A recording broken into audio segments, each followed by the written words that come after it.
सभी प्यारे व्यूअर्स का वार्म वेलकम है वाईटी योर इंग्लिश ट्यूटर पे। आज सुबह का सेकंड एडिटोरियल पढ़ने वाले हैं, सेविंग मदर्स इसका टाइटल है। ये आर्टिकल लिखा हुआ है मैटरनल मोर्टेलिटी रेशो पे, कितनी माँओं की जान जाती है इंडिया में चाइल्ड बर्थ के वक्त। इस रेशो को हमें कम से कम करना होता है, लेकिन अभी रिसेंट रिपोर्ट से पता लगा ये रेशो बहुत ज़्यादा है।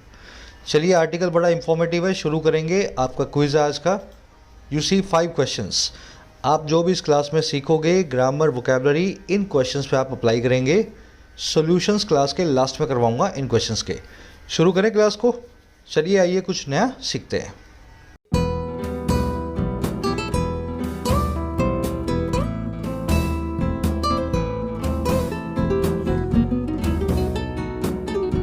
ऑलराइट, कह रहे सेविंग मदर्स। देखिए, मदर्स का मतलब है माएँ, सेविंग का मतलब है सेव करना। कहने का मतलब है मदर्स को सेव करने की ज़रूरत है, माँओं की जान बचाने की ज़रूरत है। अब देखो, जान क्यों बचानी है माँओं की? चाइल्ड बर्थ के वक्त, डिलीवरी के वक्त माँ की जान को बड़ा खतरा होता है। तो सरकार की ये जिम्मेदारी है कि अच्छा सा एक हेल्थ केयर सिस्टम बनाए जिससे माँओं को हम सेव कर सकें, उनकी जान पे खतरा कम से कम हो। अब इस बात को समझेंगे इसके टाइटल पैराग्राफ से। देखें क्या कहना चाह रहा है। कह रहा है data on MMR should lead to restructuring health care systems for women. कह रहे जो डेटा है ना हमारे पास, जो इन्फॉर्मेशन आई है, जो आंकड़े आए हैं, और किस पे भाई? MMR पे। अब ये MMR क्या होता है? Maternal mortality ratio. कितनी माँओं की जान गई चाइल्ड बर्थ के वक्त। 10 लाख में से 1000 की गई, 50 की गई, 100 की गई, 20 की गई, ऐसे रेशो को कैलकुलेट करते हैं। 10 लाख के ऊपर ही कैलकुलेट होता है ना। तो कह रहे जो डेटा आया अपने पास MMR का, इस डेटा को हमें लीड टू करना चाहिए। ये डेटा हमें ले जाना चाहिए और कहाँ तक? रीस्ट्रक्चर करने तक। रीस्ट्रक्चर का मतलब होता है किसी चीज़ को फिर से ढालना, नए सिरे से उसकी बुनियादी स्ट्रक्चर बनाना, रीमॉडल करना। तो ये डेटा जो है ना, इससे हमें हेल्प मिलनी चाहिए कि हम जो है रीस्ट्रक्चर करें हमारे हेल्थ केयर सिस्टम को, औरतों के लिए, माँओं के लिए, विमेन के लिए। आगे बात समझ में। डेटा आपका सब्जेक्ट है ग्रीन कलर में, वर्ब है इसकी should lead to pink colour में। अब एक कॉन्सेप्ट करेंगे फटाफट से। कॉन्सेप्ट करने से पहले आपके दिमाग पे थोड़ा सा जोर डालेंगे। ये रीस्ट्रक्चरिंग तो आप समझ गए ना। रीस्ट्रक्चरिंग मतलब फिर से स्ट्रक्चर बनाना, किसी चीज़ को बुनियादी तरीके से नए जो है आकार में, रूप में ढालना। मैं सवाल आपसे ये कर रहा हूँ कि लीड टू के बाद में रीस्ट्रक्चरिंग क्यों लिखा हुआ है? आपने अक्सर देखा होगा 2 प्लस में वर्ब की बेस फॉर्म होती है, to play, to sing, to eat, है ना, टू स्लीप। तो यहाँ पे टू रीस्ट्रक्चर ऐसा ही लिखना था ना, टू रीस्ट्रक्चरिंग ऐसा क्यों लिख दिया? चलो कॉन्सेप्ट को समझेंगे फटाफट से। टू के बाद में वर्ब की बेस फॉर्म भी आती है और टू के बाद में वर्ब की ING फॉर्म भी आती है। अब ये आपको अपने विवेक से, अपनी अकल से इस्तेमाल करके यूज़ करना है कि कब मैं बेस फॉर्म लगाऊंगा और कब वर्ब की ING फॉर्म लगाएगा। अब ये होगा कैसे? आपको बहुत सारे फ्रेजेज हैं याद करने हैं। मैं आपको दिखा देता हूँ इनकी लिस्ट। ये वाली कितने हैं? ये तकरीबन 50। इनमें सब में टू जो आप देख रहे हो, ये एक प्रेपोजिशन है, और इस प्रेपोजिशन के बाद में अगर वर्ब आएगी तो ING फॉर्म में आएगी। इनके बाद में वर्ब की बेस फॉर्म मत लगा के आना। लीड टू, रिसोर्ट टू, ये देख रहे हो ना, lead to, key to, linked to, when it comes to, with a view to, in addition to, resistance to, crucial to, alluded to, इनमें सबके बाद में वर्ब की ING फॉर्म आएगी। या फिर ये प्रेपोजिशन है तो अपने बाद में नाउन भी ले सकता है। अब मैं आपको इसको दिखा देता हूँ यूज़ करके, प्रैक्टिकली क्वेश्चंस कैसे बनेंगे। Rising inflation can lead to a recession. बढ़ता हुआ इन्फ्लेशन लीड टू कर सकता है, हमें ले जा सकता है एक रिसेशन की तरफ। लीड टू के बाद में क्या आ रहा है? एक नाउन आ रहा है। देख रहे हो, एक नाउन आ रहा है। लेकिन अब यहाँ देखो, black clouds can lead to rain heavily. Black clouds जो हैं वो लीड टू कर सकते हैं बहुत तेज़ी से बारिश होने तक। रेन यहाँ पे एक वर्ब है, बारिश होना है ना, रेन एक वर्ब है। तो आप क्या करेंगे? इस वर्ब को नाउन बनाएंगे, ING फॉर्म में चेंज कर देंगे। Can lead to raining heavily. वैसे ही the decision was critical to our future. Decision बड़ा क्रिटिकल था, बड़ा इंपॉर्टेंट था हमारे भविष्य के लिए। यहाँ पे टू के बाद में नाउन आ रहा है, फ्यूचर नाउन है, अवर एडजेक्टिव है इस नाउन के लिए, है ना। लेकिन अगले में देखो, feedback is critical to improve in life. ज़िंदगी में इम्प्रूव करने के लिए, लाइफ में इम्प्रूव होने के लिए फीडबैक जो है, लोगों की सलाह जो है, बड़ी क्रिटिकल है, बड़ी ज़रूरी है। यहाँ पे टू के बाद में इम्प्रूव नाम की वर्ब आई है, नाउन नहीं है। इस वर्ब को ING फॉर्म में चेंज कर देंगे। बस इन कॉन्सेप्ट, ये कॉन्सेप्ट जो आपको समझाना चाह रहा हूँ, इन सारे वर्ड्स का यही चक्कर है। मेरे ख्याल से समझ में आ गया होगा। एक स्क्रीनशॉट इनका ले लो। चलो आगे बढ़ते हैं। इस आर्टिकल की वोकैब पे नज़र डालेंगे ताकि अपने इसको स्मूथली पढ़ सकें, और साथ ही अपनी ऐप को ज़रूर से डाउनलोड करें अगर अभी तक करना बाकी है तो। आपके एग्ज़ाम की फुल ऑन प्रिपरेशन इंग्लिश के सेक्शन की इस ऐप से हो जाएगी। ऐप पे आपको कोर्सेज मिलेंगे, राइटिंग का, बैंकिंग का और एसएससी का। बैंकिंग कोर्स के अंदर आपको बैंकिंग के सारे टॉपिक्स चैप्टर वाइज, साथ में उनकी प्रैक्टिस है ना, ताकि आप अपने एग्ज़ाम को अच्छे से अटैम्प्ट कर सकें, बढ़िया मार्क्स ला सकें। बिल्कुल उसी तरीके से एसएससी में सारे एसएससी एग्ज़ाम्स का सारा सिलेबस प्लस में प्रैक्टिस सेशंस आपको मिल जाएंगे। उसके बाद मिलेगा आपको राइटिंग का कोर्स, जिसमें आपको बिल्कुल बेसिक से 70 से 80 घंटे में लिखना सिखाते हैं। हज़ारों लोग इस कोर्स की मदद से सीख चुके हैं। ज़रूर से डाउनलोड कर लेना ऐप को। कोई क्वेरी हो तो ये नंबर है व्हाट्सअप, मेरी टीम से आप बात कर सकते हैं। ऐप का लिंक इस वीडियो के फर्स्ट कमेंट में। चलो जी, आज अपने पास वोकैबुलरी कम है और ग्रामर ज़्यादा है, तो 3 ही वर्ड्स देखेंगे वोकैब के, इररिफ्यूटेबल, कंसर्टेड और आयरॉनिक। देखिए, इररिफ्यूटेबल का मतलब है ऐसी चीज़ जिसको मना ना किया जा सके। जैसे धरती गोल है, जैसे धरती सूरज के चारों तरफ चक्कर निकालती है। ये यूनिवर्सल ट्रूथ जो है ना, ये इररिफ्यूटेबल है, इनको मना नहीं किया जा सकता। ठीक है, something that can not be denied. चलो यूज़ करके देखते हैं। Nowadays CCTV footage is considered irrefutable evidence of the crime. आजकल सीसीटीवी फुटेज जो है मानी जाती है, कंसीडर की जाती है ऐसी एविडेंस जो इररिफ्यूटेबल है, जिसको आप रिफ्यूट नहीं कर सकते हो क्राइम के लिए, किसी भी गुनाह के लिए। तो अगर सीसीटीवी फुटेज दिखा रहे हो आप कोर्ट में जज साहब को, तो इस जो है मतलब एविडेंस को बिल्कुल भी मना नहीं किया जा सकता, है ना, सही मानेंगे इस एविडेंस को। अब इररिफ्यूटेबल को अनडिनाइबल, इनडिनाइबल, इनकंटेस्टेबल, इनडिस्प्यूटेबल, इनकॉन्ट्रोवर्टिबल, ये सब बोलते हैं। आज इसका एक सिनोनिम आप देखोगे, इनडिस्प्यूटेबल, है ना, आर्टिकल के अंदर आप देखने वाले हो। अगला वर्ड है कंसर्टेड। कंसर्टेड का मतलब होता है मिला जुला, सबके सहयोग से कोई काम होता है ना, कोऑर्डिनेशन और प्री प्लानिंग के साथ में, वो होता है concerted. The centre and state governments have started a concerted campaign. Centre और स्टेट गवर्नमेंट्स ने, केंद्र और राज्य सरकारों ने शुरू कर दिया है एक कोऑर्डिनेटेड कैंपेन को, मिले जुले कैंपेन को। और क्यों? To encourage people to get vaccinated. लोगों को एनकरेज करने के लिए, बढ़ावा देने के लिए कि वो अपनी वैक्सीन लगवाएं, गेट वैक्सीनेटेड हो जाएं। समझ गए? तो मिला जुला कैंपेन है, दोनों के सहयोग से होने वाला। कंसर्टेड को इन टेंडम, सिंक्रोनाइज्ड और कोलैबोरेटेड भी बोलते हैं। इन टेंडम बड़ा एडवांस वर्ड है, कई बार आ चुका है, आपको शायद याद होगा। आज आप कंसर्टेड नाम का वर्ड आर्टिकल में देखने वाले हो। लास्ट वर्ड है आयरॉनिक। आयरॉनिक का मतलब होता है जिसमें आयरनी हो। आयरनी का मतलब होता है विरोधाभास या उपहास। जैसे आपको किसी ने कोई बात बोल दी जो आपको बुरी भी लगी और आपको हंसी भी आ गई, समझ रहे हो? कई बार ऐसी चीज़ें होती है ना, उपहास बोलते हैं हिंदी में, इसको बोलते हैं इंग्लिश में आयरनी। आयरॉनिक का मतलब है उपहास भरी, सरकाजम भरी, सरकास्टिक भी बोल सकते हैं उसको। यूज़ करके दिखा देता हूँ आपको। The promoters of the company have made an ironic decision of selling their holdings. Company के मालिकों ने, कंपनी के प्रोमोटर्स ने एक उपहास भरा डिसीजन बनाया है, विरोधाभासी डिसीजन बनाया है। क्या डिसीजन है इनका? वो है बेच देने का इनका अपनी अपनी होल्डिंग्स को। तो जो कंपनी का मालिक है वही अपनी कंपनी की होल्डिंग्स को बाजार में बेच रहा है, तो ये एक आयरॉनिक सा डिसीजन होता है। जैसे पेटीएम के साथ हुआ, अभी जोमेटो के साथ हुआ, है ना। तो मालिक को जब खुद को लगता है कि मेरी कंपनी किसी काम की नहीं है, तो वो मुनाफा कमाने की कोशिश करता है। ये एक आयरॉनिक डिसीजन कहलाता है।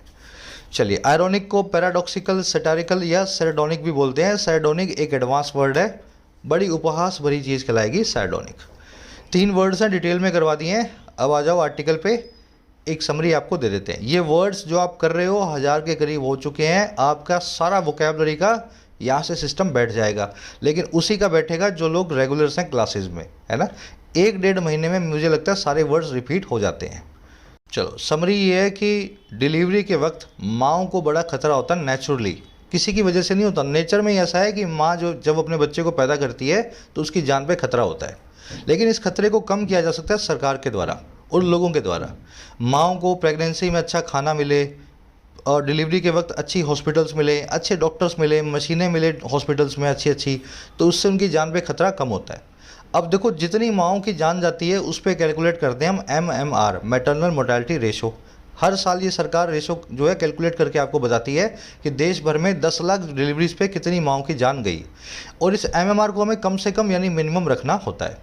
अभी भी एक नई रिपोर्ट आई है, उस रिपोर्ट से हमें पता लगा कि सरकार का जो एमएमआर निकाला जाता है एक्चुअल में एमएमआर उससे कहीं ज़्यादा है। ये इंडिपेंडेंट रिपोर्ट है और ये बताती है कि इंडिया में डिस्ट्रिक्ट टू डिस्ट्रिक्ट ये एमएमआर बहुत वेरी करता है, किसी डिस्ट्रिक्ट में बहुत ज़्यादा है, किसी में बहुत कम है। हमारा आर्टिकल यही कह रहा है कि अब ये सरकार की जिम्मेदारी है इस रिपोर्ट पे कुछ अच्छा सा एक्शन ले, माओं की जान बहुत कीमती है, इस पे सरकार को काम करना होगा। आज की समरी है सजेस्टिंग, सरकार को सजेस्ट कर रहा है और थोड़ी सी कंसर्न भी है, अपनी चिंता दिखा रहा है इस नई इन्फॉर्मेशन पे। शुरू करते हैं आर्टिकल को। अब जैसे पढ़ रहा हूँ वैसे ही पढ़ना है ना, आराम से धीमे धीमे। कह रहा है few things in science and social science are as incontestable as the importance of maternal health to human development। कह रहे ना के बराबर ही चीज़ें हैं, फ्यू ही थिंग्स हैं। किस में भाई? साइंस में और सोशल साइंस में, विज्ञान में और सामाजिक विज्ञान में। कह रहे क्या है ये चीज़ें? दीज थिंग्स आर, ये हैं। और कैसी हैं? As इनकंटेस्टेबल as. इनकंटेस्टेबल का मतलब होता है इररिफ्यूटेबल, जिसको मना ना किया जा सके, इनडिस्प्यूटेबल। याद है ना वर्ड? ये उतनी ही इररिफ्यूटेबल हैं, उतनी ही इनकंटेस्टेबल हैं जितनी की जो इम्पोर्टेंस है और किसकी? मैटरनल हेल्थ की, माँ की हेल्थ की। और किसके लिए? किसी भी इंसान की डेवलपमेंट के लिए, मानव जाति के विकास के लिए। आई बात समझ में? साइंस और सोशल साइंस में बहुत ही कम चीज़ें हैं जो इनकंटेस्टेबल हैं, जिन पे किसी को भी दिक्कत नहीं है, हर आदमी उन चीज़ों को मानता है। जैसे कि ये वाली चीज़, मैटरनल हेल्थ की इंपॉर्टेंस, हर आदमी इस चीज़ को मानता है कि ये बड़ी इंपॉर्टेंट चीज़ है और इंपॉर्टेंट है मानव जाति के विकास के लिए, ह्यूमन डेवलपमेंट के लिए। माँ अगर हेल्दी होगी तभी बच्चे हेल्दी होंगे, तभी पॉपुलेशन हेल्दी होगी। थिंग्स सब्जेक्ट है, आर इसकी वर्ब है, इनकंटेस्टेबल बता दिया ना आपको मैंने, जिस पे कोई कॉन्टेस्ट ना हो, क्वेश्चन ना हो, डिस्प्यूट ना हो, इररिफ्यूटेबल भी बोलते हैं। चलो आगे बढ़ते हैं। अब इस कॉन्सेप्ट को देख लेना, फ्यू वाले को। देखो फ्यू आएगा काउंटेबल नाउन्स के लिए, लिटल आएगा अनकाउंटेबल नाउन्स के लिए। और फ्यू के आगे अ फ्यू, लिटल के आगे अ लिटल भी लगाया जा सकता है। पहले तो आपको ये देखना है चीज़ काउंटेबल है या अनकाउंटेबल है। काउंटेबल है तो फ्यू या अ फ्यू, अनकाउंटेबल है तो लिटल या अ लिटल। अब इनका मीनिंग क्या होता है? फ्यू का मतलब है थोड़ा सा, लिटल का मतलब है थोड़ा सा, लेकिन नेगेटिव जो है फॉर्म में, ना के बराबर समझ लो ना के बराबर। और अ फ्यू का मतलब है थोड़ा सा लेकिन पॉजिटिव फॉर्म में, और अ लिटल का मतलब भी है थोड़ा सा लेकिन पॉजिटिव फॉर्म में। समझ गया? मैं आपको प्रैक्टिकली बताता हूँ इस रूल को कैसे अप्लाई करना है। I can not help you, I have dash water left. मैं तुम्हारी मदद नहीं कर सकता, मेरे पास थोड़ा सा ही पानी बचा है। पहले तो मुझे बताओ ये नेगेटिव क्वांटिटी की बात कर रहा हूँ या पॉजिटिव? देखो मैं मदद नहीं कर सकता, पानी बहुत कम है, ना के बराबर है। अगर पानी होता तो मैं यूँ बोलता कि थोड़ा सा पानी बचा है पी लो। मैं बोल रहा हूँ पानी बहुत कम बचा है, तुम्हारी मदद नहीं कर सकता।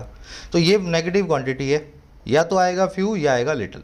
अब नेगेटिव क्वांटिटी में पानी को काउंट नहीं कर सकते हैं तो आप यूज़ करेंगे लिटिल। आप यहाँ लिखोगे I have little water left. Simple concept है ना?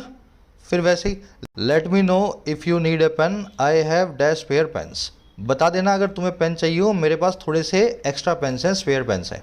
अब बताओ कैसी क्वांटिटी है यहाँ पे? ये पॉजिटिव क्वांटिटी है। पॉजिटिव क्वांटिटी है तो और पेन के लिए क्या यूज़ करोगे? पेन तो काउंटेबल है, आप यूज़ करोगे अ फ्यू।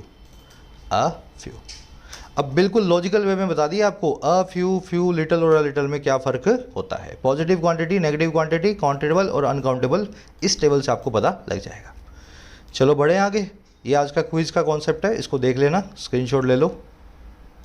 चलो कह रहा है maternal mortality indicates a women's ability to access health care. कह रहा है मैटरनल मोर्टेलिटी जो है ना, ये मैंने बताया ना, मोर्टेलिटी मतलब मौत, मैटरनल मतलब माँ। तो माँओं की मौत का जो रेशो है ये इंडिकेट करता है, दिखाता है हमें। और क्या इंडिकेट करता है भाई? एक औरत की उस एबिलिटी को, ताकत को, और क्या करने की वो एबिलिटी है, पहुंच पाने की, एक्सेस करने की। अब किन किन चीज़ों को? पहली चीज़ है हेल्थ केयर यानी कि हॉस्पिटल्स की सुविधा। दूसरी है कॉन्ट्रासेप्टिव डिवाइसेस। ये क्या होते हैं? ऐसे डिवाइसेस जो कॉन्ट्रासेप्शन में काम आते हैं, जैसे कि समझ लो ना कॉन्डम्स वगैरह, ये सब चीज़ें होती हैं जो आप बर्थ को प्लान करने के लिए आप यूज़ करते हो, जो पिल्स आती हैं, टैबलेट्स आती हैं, है ना। तीसरा है न्यूट्रिशन यानी कि खाना पीना। और लास्ट में कह रहा है and in a sense is a mark of efficiency. और कह रहे हैं यही मोर्टेलिटी जो है ना, एक तरीके से, इन अ सेंस मतलब एक ही तरीके से, और क्या है? इज़ अ मार्क, ये एक मार्क है, एक निशान है उस एफिशिएंसी का, उस कार्य कुशलता का। एफिशिएंसी का मतलब है कौन सी चीज़ कितने अच्छे से काम कर रही है। एफिशिएंसी है ऑफ लगा के बता रहा है अ हेल्थ केयर सिस्टम, एक हेल्थ केयर सिस्टम की हॉस्पिटल्स के सिस्टम की। और किस चीज़ में एफिशिएंसी, किस चीज़ में? In responding to demands made of it. Respond करने में, इन रिस्पॉन्डिंग टू, रिस्पॉन्ड करने में, प्रतिक्रिया देने में, रिप्लाई करने में उन डिमांड्स को जो इस सिस्टम से की जाती हैं। आई बात समझ में? तो मोर्टेलिटी क्या दो चीज़ें करती है। पहली तो ये इंडिकेट करती है कि औरतों की क्या एबिलिटी है इन चीज़ों को एक्सेस करने की। पहली चीज़ है हेल्थ केयर, दूसरी चीज़ है कॉन्ट्रासेप्टिव डिवाइसेस, तीसरी है न्यूट्रिशन। और दूसरा जो मोर्टेलिटी है ना, एक तरीके से इन अ सेंस ये मार्क भी है उस एफिशिएंसी का जो होती है हेल्थ केयर सिस्टम की, हॉस्पिटल्स के सिस्टम की। और एफिशिएंसी होती है जवाब देने में, प्रतिक्रिया देने में, रिस्पॉन्ड करने में उन डिमांड्स का जो इस सिस्टम से की जाती हैं। तो अगर ये मोर्टेलिटी का रेशो बहुत ज़्यादा है तो समझ लेना कोई ख़राब कंट्री है। यहाँ पे माओं की जान की बहुत कम वैल्यू है, और कम है तो समझ लेना अच्छी कंट्री है। चलो आगे बढ़ते हैं। रिस्पॉन्ड टू, रिप्लाई टू, हमेशा ही आप हमेशा इनको टू के साथ में जो है यूज़ करते हैं। कह रहा है a recent study published in the peer reviewed journal PLOS global public health cast a shadow over the progress of health care targeting women in the country. अब बता रहे एक स्टडी आई है रिसेंट में, उसमें क्या हुआ? कह रहा है हाल में एक स्टडी आई है।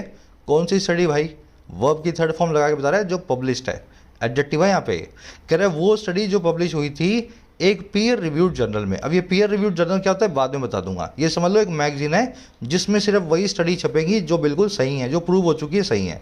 तो कह रहा है एक स्टडी जो है जो पब्लिश हुई है एक खतरनाक सी धांसू सी मैगजीन में, पीयर रिव्यूड जर्नल में। अब कौन सा जर्नल है भाई? इस धांसू जर्नल का नाम है, मैगजीन का नाम है PLOS ग्लोबल पब्लिक हेल्थ। कह रहा है ये स्टडी जो है ना, ये कास्ट करती है एक शैडो को, ये एक परछाई को डालती है। कास्ट अ शैडो मतलब परछाई डालना। अब किसके ऊपर परछाई डालती है? उस प्रोग्रेस के ऊपर, उस विकास के ऊपर, उस प्रगति के ऊपर जो आई है हेल्थ केयर सिस्टम में। और हेल्थ केयर सिस्टम कौन सा है भाई? वो वाला हेल्थ केयर जो टारगेट करता है वीमेन को, जो बनाया गया औरतों के लिए। और किस में? हमारे देश में, इन द कंट्री। तो ये काम करती है ये स्टडी। अब आगे क्या करती है? कह रहा है but also questions the reliability of the countries on periodic estimates of maternal mortality और MMR। कह रहा है बल्कि साथ ही साथ ये सवाल भी उठाती है। पहले तो इसने बड़ी सी परछाई डाली, इसने अच्छे से दिखाया आपको कि औरतों की दशा, औरतों के लिए जो हेल्थ केयर सिस्टम है उसकी कंट्री में क्या स्टेट है। साथ ही साथ ये स्टडी जो है सवाल भी उठाती है भरोसेमंदी पे, रिलायबिलिटी पे, हमारे देश के खुद के डेटा की, कंट्रीज ऑन पीरियोडिक एस्टिमेट की। जो एस्टिमेट, जो डेटा हम पीरियोडिकली बनाते हैं हर 1 साल से 2 साल से। और ये एस्टिमेट डेटा किसका है भाई? ये डेटा है MMR का, कितनी माओं की डेथ्स हुई है इस रेशो का, जिसको हम MMR बोलते हैं। अब इसको बीच में इसने बताया क्या होता है। MMR ये होता है जी, number of mothers who die from complications in pregnancy for every 1 lakh live births. ये रेशो है नंबर ऑफ मदर्स का, उन माओं का जो डाई फ्रॉम होती हैं, जिनकी डेथ होती है उन कॉम्प्लिकेशंस की वजह से, उन जटिलताओं की वजह से जो होती है प्रेगनेंसी के दौरान। और ये निकलता कैसे है? For every 1 lakh live birth, 1 lakh live birth के ऊपर कितनी माओं की डेथ हुई, ऐसे इस रेशो को निकालते हैं। अगर रेशो 10 है तो समझ लेना 1 लाख चाइल्ड बर्थ हुए तो 10 माओं की जान गई। अगर 50 है तो 50 माओं की जान गई 1 लाख पे। ऐसे रेशो निकलता है। लंबा सेंटेंस है, मेरे ख्याल से रिपीट करने की ज़रूरत नहीं है, फटाफट मैं एक बार बता ही देता हूँ। चलो, स्टडी हुई थी पब्लिश धांसू से जर्नल में, जर्नल का नाम था ये, लंबी सी परछाई डालती है प्रोग्रेस पे हेल्थ केयर की। वो हेल्थ केयर जो औरतों के लिए बना है, टारगेट करता है हमारे देश में। साथ ही साथ सवाल उठाती है भरोसेमंदी पे, हमारी कंट्री के खुद के पीरियोडिक एस्टिमेट्स पे, बार बार आने वाले डेटा पे जो है MMR का। MMR उन माओं की संख्या है जिनकी डेथ होती है कॉम्प्लिकेशंस की वजह से प्रेगनेंसी के दौरान 1 लाख लाइव बर्थ के ऊपर। स्टडी की वर्ब है कास्ट। कास्ट है शैडो, परछाई डालना या प्रकाश डालना, इसको रोशनी डालना भी बोल सकते हैं, ठीक है। पब्लिश्ड यहाँ पे एडजेक्टिव है, टारगेटिंग भी एडजेक्टिव है। ये है हेल्थ केयर सिस्टम, वो जो टारगेट करने वाला है औरतों को, जो औरतों के लिए बना है। फिर स्टडी की दूसरी वर्ब आई है क्वेश्चंस के बाद, क्वेश्चन से बट ऑल्सो लगाया गया, लेकिन नॉट ओनली का इस्तेमाल नहीं हुआ है, ऐसा होता नहीं है टेक्निकली। ये बट ऑल्सो लगा है तो यहाँ नॉट ओनली भी होना चाहिए। नॉट ओनली कास्ट है शैडो बट ऑल्सो क्वेश्चंस था रिलायबिलिटी। चलो, हु की वर्ब है डाई। आगे बढ़े, 2 कॉन्सेप्ट है यहाँ ग्रामर के, बाद में करवाऊंगा, थोड़ा सा बनने दो फ्लो, है ना। 2 कॉन्सेप्ट है, अभी आएंगे। कह रहे researchers from the international institute for population sciences triangulated data from routine records of maternal deaths under the health management information system। अब ये स्टडी कैसे आई है? कह रहे जो रिसर्चर्स हैं ना स्टडी के, ये इस वाली स्टडी के, इन रिसर्चर्स ने जो है international institute of population sciences से, इन रिसर्चर्स ने ट्रायंगुलेट किया। ट्रायंगुलेट करने का मतलब होता है किसी चीज़ को छोटे छोटे टुकड़ों में, ट्रायंगल्स में तोड़ देना ताकि आप उसको समझ पाएँ। तो इसने डेटा को ट्रायंगुलेट किया, और ट्रायंगुलेट कौन सा डेटा किया? जो रूटीन रिकॉर्ड्स हैं सरकार से आते हैं, बार बार आते हैं, हर साल आते हैं, माँओं की डेथ्स के, मैटरनल डेथ के। अब कहाँ कहाँ से आते हैं? पहला तो आता है इस सिस्टम से, हेल्थ मैनेजमेंट इंफॉर्मेशन सिस्टम, इसको बोलते हैं HMIS। एक तो यहाँ से, दूसरा आता है सेंसस के डेटा से, जनगणना के डेटा से, और तीसरा आता है सैंपल रजिस्ट्रेशन सिस्टम से, SRS से। अच्छा, ये क्यों किया इन्होंने? ये इन्होंने इसलिए किया, टूल लगा के बता रहे हैं, प्रोवाइड करने के लिए, ला करके देने के लिए MMR को सभी के सभी स्टेट्स और डिस्ट्रिक्ट्स के लिए इंडिया के। तो रिसर्चर्स ने नए तरीके से तीनों डेटा को कंबाइन करके बताया आपको भारत में सच में माँओं की क्या दशा है। आ रही बात समझ में? अभी तक जो भी डेटा आता है ना, उसमें तीनों अलग अलग टाइप के डेटा होते हैं MMR के। इन रिसर्चर्स ने तीनों को क्लब कर दिया। रिसर्चर्स की वर्ब है ट्रायंगुलेटेड। ट्रायंगुलेट का मतलब होता है किसी चीज़ को छोटी छोटी पीसेज में तोड़ना। चलो, कह रहा the analysis suggest that 70% of districts, 448 out of 640 districts in India have reported MMR above 70 deaths। कह रहे एनालिसिस ने ये बताया कि 70% जो जिले हैं, 640 में से 448, ऐसा समझ लो 640 डिस्ट्रिक्ट है ना हमारे पास, उसमें से 448, तो 70% जो जिले हैं ना भारत में, वो रिपोर्ट करते हैं एक ऐसा MMR जो 70 से ज़्यादा डेथ्स का है। अब ये 70 से ज़्यादा डेथ्स का MMR क्या कहलाता है? कह रहा है a target under the United Nations sustainable development goals, या SDG। कह रहा है यही वो टारगेट भी है, 70 का टारगेट हमारे को मिला हुआ है संयुक्त राष्ट्र संघ के SDG गोल्स के हिसाब से। अब ये SDG गोल्स क्या है, ये आप नेट पे पढ़ लेना, ये सभी कंट्रीज़ को लागू होते हैं। तो SDG में बताया गया कि अगर आपके देश में 70 से ज़्यादा माँओं की डेथ होती है तो आपके हेल्थ केयर सिस्टम की कमी है, और इंडिया के 70% डिस्ट्रिक्ट्स में ये टारगेट जो है हम अचीव नहीं कर पा रहे हैं। एनालिसिस की वर्ब है सजेस्ट, सिंगुलर है, सिंगुलर इसकी वर्ब आएगी। डिस्ट्रिक्ट्स की वर्ब है 70% की हैव रिपोर्टेड। परसेंटेज के बाद में जब भी वर्ब लगाओगे तो वर्ब आएगी ऑफ के बाद में आने वाले नाउन को देख के। डिस्ट्रिक्ट्स प्लूरल है, इसलिए वर्ब भी प्लूरल है। समझ में आ गया? चलो, अब आपसे सवाल है एक छोटा सा। एनालिसिस तो सिंगुलर था तो सिंगुलर वर्ब लग गई, लेकिन एनालिसिस का अगर प्लूरल बनाना हो तो कैसे बनेगा? हिंट मैं दे रहा हूँ सभी को, कमेंट में अटेम्प्ट करना है। Analysis, thesis, parenthesis, basis, hypothesis, ये सारे वर्ड्स जिनके लास्ट में IS आता है, इनका सिंगुलर से प्लूरल बनाने के लिए हम क्या करते हैं? तो एनालिसिस का प्लूरल बना के कमेंट में डालने की कोशिश करना। जिनको नहीं आता कमेंट्स में देख लेना। कह रहा है many of the districts in southern India and Maharashtra have an MMR of less than 70। कह रहे बहुत सारे डिस्ट्रिक्ट जो हैं सदर्न इंडिया में और महाराष्ट्र में, उनका MMR है 70 से भी कम। डिस्ट्रिक्ट्स की वर्ब है हैव। कह रहा है at the same time the north eastern and central regions have the least number of districts, 12 districts and 6 district respectively with an MMR less than 70।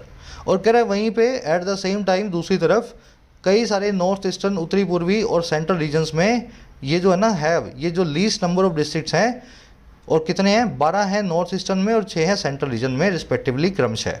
कह रहा है बहुत सारे जो है नॉर्थ ईस्टर्न और सेंट्रल रीजन्स में जो बहुत ही कम डिस्ट्रिक्ट जो है ना, उनका MMR 70 से कम है।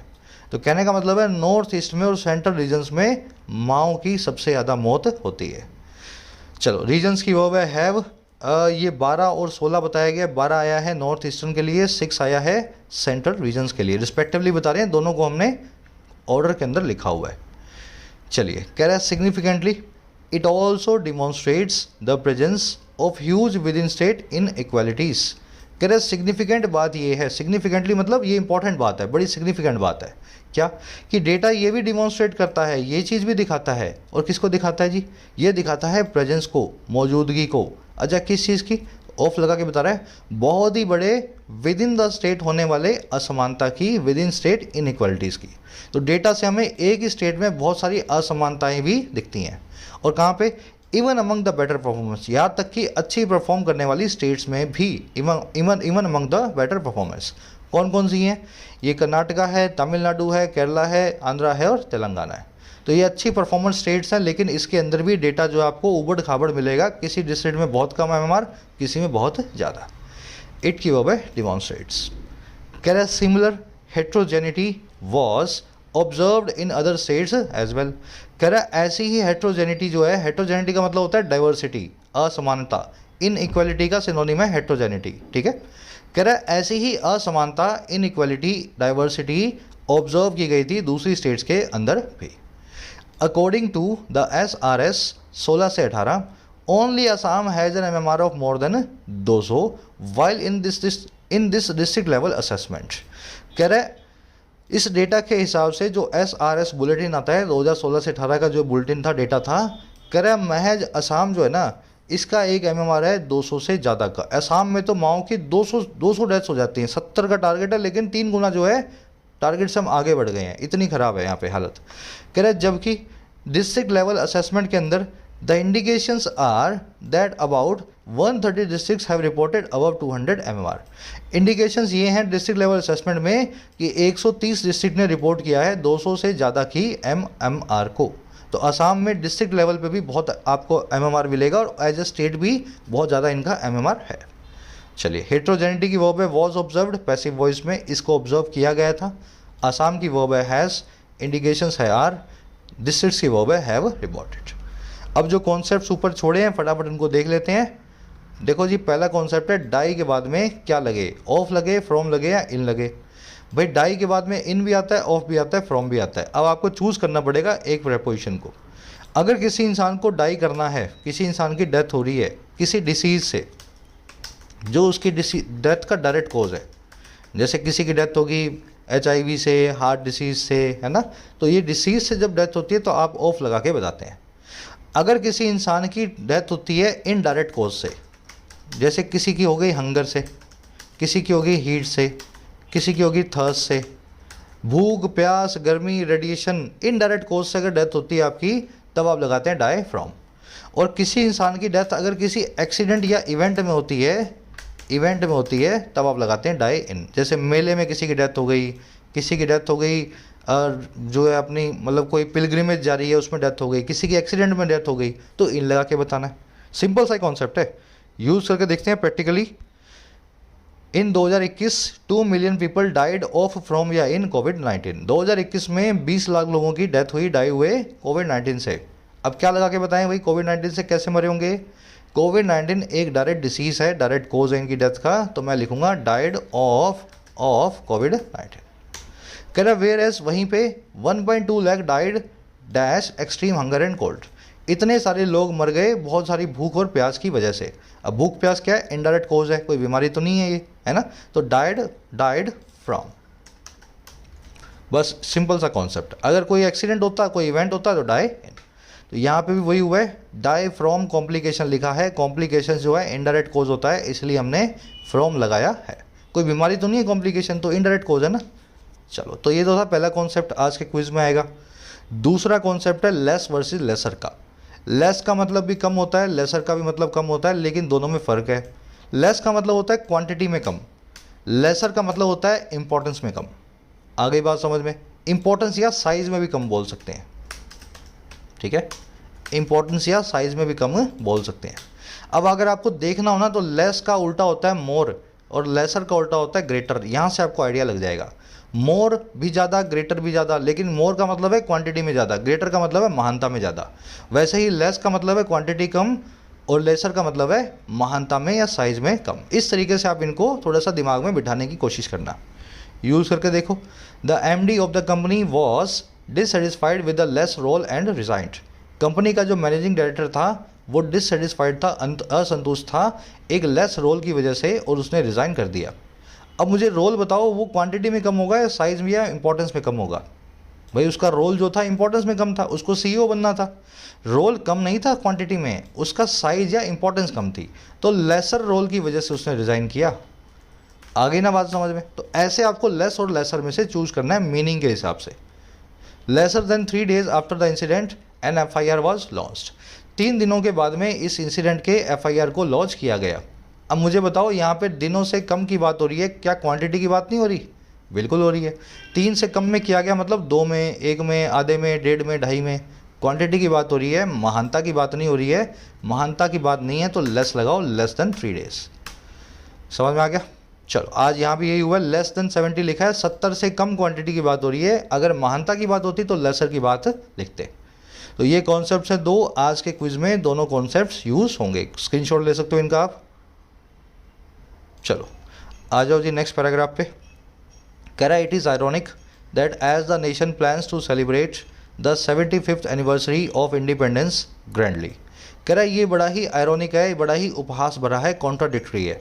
दैट क्या चीज़ भाई, ये एज कह रहा है जैसे ही जो नेशन है वो प्लान कर रही है, क्या प्लान कर रही है भाई, सेलिब्रेट करना अच्छे से 75वीं एनिवर्सरी को, इंडिपेंडेंस की, हमारी 75वीं सालगिरह को, आज़ादी की। और कैसे सेलिब्रेट करना, ग्रैंडली, जोरों शोरों से, बहुत बड़े तरीके से।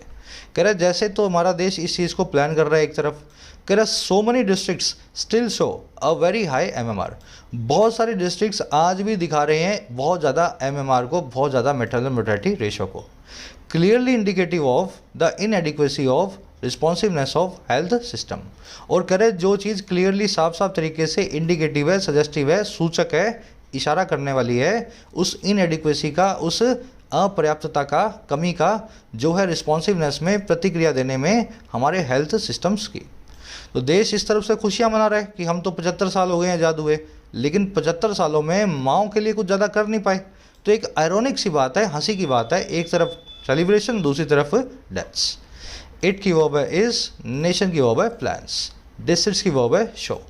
इंडिकेटिव, सजेस्टिव है ना, किसी चीज़ का सूचक, किसी चीज़ का इशारा करने वाला। इनएडिक्वेसी मतलब आपकी कमी या किसी चीज़ की इनसफिशिएंसी। कह रहा है but that is not the only reason. कह रहा है लेकिन खाली खाली यही रीज़न नहीं है। कह रहा है there is adequate proof that improvements in access to contraceptives, antenatal care, post delivery health care. कह रहा है जो बहुत ही एडिक्वेट प्रूफ हमारे पास है, देयर इज़ एडिक्वेट प्रूफ, हमारे पास काफ़ी सारे प्रूफ हैं इस चीज़ के। किस चीज़ के भाई, कि जो इम्प्रूवमेंट हम करते हैं ना एक्सेस के अंदर पहुंच तक, एक्सेस मतलब किस चीज़ तक आपकी पहुंचा एक्सेस है, और कहाँ तक एक्सेस भाई, एक तो कॉन्ट्रासेप्टिव, दूसरा एंटीनेटल केयर, दूसरा पोस्ट डिलीवरी हेल्थ केयर, इन चीज़ों की तरफ। कॉन्ट्रासेप्टिव आपको मैंने बता दिया, वो गोलियाँ होती हैं है ना, एंटी प्रेगनेंसी जो पिल्स वगैरह हैं, कॉन्डम्स वगैरह है। एंटीनेटल केयर होता है माओ की केयर ड्यूरिंग उनकी प्रेगनेंसी। और पोस्ट डिलीवरी हेल्थ केयर क्या होता है, आप समझ ही पा रहे हो, डिलीवरी के बाद में माओ की केयर। फिर है बॉडी मास इंडेक्स, ये होता है कि कितना उनका बॉडी का साइज़ है, बहुत बड़ा है, बहुत छोटा तो नहीं है। और लास्ट में इकोनॉमिक स्टेटस। कह रहे ये जो इम्प्रूवमेंट्स हैं इन सब चीज़ों के अंदर अगर आ जाएँ, और कैसे आएंगी, besides a concerted reduction of high order births and births in higher ages. कह रहे साथ ही साथ एक मिले जुले एफर्ट्स के जो है रिडक्शन लाने का, कमी करने का, बहुत ज़्यादा बच्चे पैदा करने को, हाई ऑर्डर बर्ड्स को, हाई ऑर्डर बर्ड्स मतलब 9 बच्चे 11 बच्चे पैदा हो रहे हैं है ना, ऐसे हाई ऑर्डर बर्ड्स। और बर्ड्स इन हायर एजेस, 40 साल की एज तक माएँ जो है बच्चे पैदा कर रही हैं। कह रहा है इसको भी रोका जाए साथ ही साथ। कह रहा है ये इंप्रूवमेंट्स इसके साथ ही साथ विल हेल्प रिड्यूस MMR, ये हेल्प करेगी MMR को रिड्यूस करने में। आई बात समझ में। तो ये एडिक्वेट प्रूफ हमारे पास है साइंस की तरफ से कि अगर आप ये सारे काम कर दो और माओ को बोलो कि बच्चे 8-8, 10-10 पैदा ना करें और बहुत देरी से भी ना करें 40-45 की एज में, तो अपने आप ही MMR कम हो जाएगा, आपको ज़्यादा जोर नहीं लगाना पड़ेगा। प्रूफ की वर्ब है इज, इम्प्रूवमेंट्स की वर्ब है विल हेल्प। एडिक्वेट मतलब काफ़ी, कंसर्टेड मतलब मिला जुला, सबके कोऑर्डिनेशन से, प्री प्लान्ड, कंबाइंड। कह रहे the message during this milestone anniversary year is to prompt. कह रहे जो संदेशा है इस माइलस्टोन एनिवर्सरी ईयर के दौरान, ये जो 75वीं सालगिरह का जो बड़ा माइलस्टोन जो एनिवर्सरी का साल है, इसके मैसेज हैं 2 प्रोंक्ट। अब देखो 2 प्रोंक्ट मतलब जिसकी 2 ब्रांचेज हों, किसी चीज़ के 2 पहलू हों, 2 फेसेट हों, 2 आस्पेक्ट हों, उसको हम बोलते हैं 2 प्रोंक्ट। तो 2 पहलुओं वाला मैसेज हमारे पास अब हमें मिला है। अब कौन सा मैसेज है ये लगाएगा, यहाँ पे कॉलम लगा के बताएगा है ना। Improve overall care for women and keep real time track of such crucial health data. पहला मैसेज है इम्प्रूव करो ओवरऑल केयर को औरतों के लिए। दूसरा रियल टाइम डेटा को ट्रैक करो। रियल टाइम का मतलब है एकदम अपडेटेड, रोज़ शाम को अपडेट हो जाए, ऐसा डेटा को ट्रैक करो क्रूशियल हेल्थ के लिए। तो ये मैसेज हमारे पास अब आया है कि हमें दोनों कामों को करना चाहिए। एक तो डेटा होगा तो पता लगेगा सरकार क्या कर रही है, फिर इंप्रूवमेंट भी आएगी है ना, इसी तरीके से दोनों कनेक्टेड है। मैसेज की वर्ब है इज, 2 प्रोंग्ड मतलब जिसकी 2 ब्रांच हो, 2 पहलू हों। कह रहा है immediate action is required to meet the SDG goal regarding MMR। कह रहे फटाफट से एक्शन की ज़रूरत है मीट करने के लिए SDG के गोल को जो संयुक्त राष्ट्र संघ ने हमें दिया है रिगार्डिंग MMR को लेकर के। एक्शन की वर्ब है इज़ रिक्वायर्ड। रिगार्डिंग को आप यहाँ पे एज टू भी बोल सकते थे, कल सिखाया था ना आपको एज टू। एज टू मतलब इस चीज़ से संबंध में, तो SDG goal as to MMR भी लिख सकते थे। स्ट्रक्चर्स को यूज़ करना सीखा करो, जितना आप करोगे उतना अच्छा है। एक्शन की वर्ब है इज़ रिक्वायर्ड। कह रहा है ultimately it is more than just about the numbers. कह रहा है आखिरकार ये बात जो है ना नंबर से काफ़ी बढ़ के है। It is more than just about the numbers. सिर्फ आंकड़ों की बात नहीं है, यहाँ पे औरतों की जान जो है जोखिम पे लगी है। इट की वर्ब है इस। अल्टीमेटली मतलब आखिरकार। कह रहा है there are people, mothers and infants, entire families behind these numbers. कह रहा है बहुत सारे लोग हैं, माएँ हैं, बच्चे हैं और पूरे परिवार हैं जो इन नंबर्स के पीछे छुपे हैं। कह रहा है who will benefit from such an urgent and intense action. जिनको बेनिफिट मिलेगा ऐसे एक फटाफट से आए हुए और बहुत ही जोरों के एक्शन से, बहुत ही इंटेंस एक्शन से। और एक्शन किस चीज़ पे भाई? On reducing eminently preventable deaths. ये वो एक्शन है जो रिड्यूस करने पे है ऐसी डेथ्स को जो प्रिवेंटेबल है, रोकी जा सकती हैं, और एमिनेंटली प्रिवेंटेबल है, हाईली प्रिवेंटेबल है, जिनको कोई दो राय नहीं है रोकने में। हर कंट्री ने रोक करके दिखाया है। आ गई बात समझ में?